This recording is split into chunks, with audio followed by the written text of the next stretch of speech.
Praise the lord. ఈరోజు దేవుని వాక్యము. యెహోవా యందు భయభక్తులు కలిగియుండుట బహుధైర్యము పుట్టించును. అట్టివారి పిల్లలకు ఆశ్రయస్థానము కలుగును. దేవునికి భయపడేవాడు మరెవ్వరికీ భయపడడు. ఈ లోకంలో అధికారులైనా ప్రమాదాలైనా దేవుని భక్తులను లొంగదీసుకోలేవు.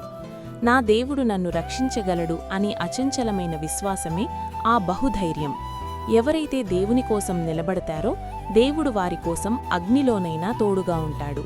ఆ ధైర్యం తరతరాలకు ఆశీర్వాదంగా మారుతుంది. రాజైన నెబుకద్నెజరు చేయించిన బంగారు ప్రతిమకు మొక్కకపోతే అగ్నిగుండంలో వేస్తామని ఆజ్ఞాపించాడు. అందరూ భయంతో మొక్కారు. కాని షద్రక్, మేషక్, అబేద్నెగో ఈ ముగ్గురు యవనస్తులు దేవునియందు భయభక్తులు కలిగి ఉన్నారు కాబట్టి రాజు ఆజ్ఞకు భయపడలేదు. మా దేవుడు మమ్మును రక్షించడానికి సమర్థుడు అని బహుధైర్యంతో రాజు ముఖం ముందే చెప్పారు.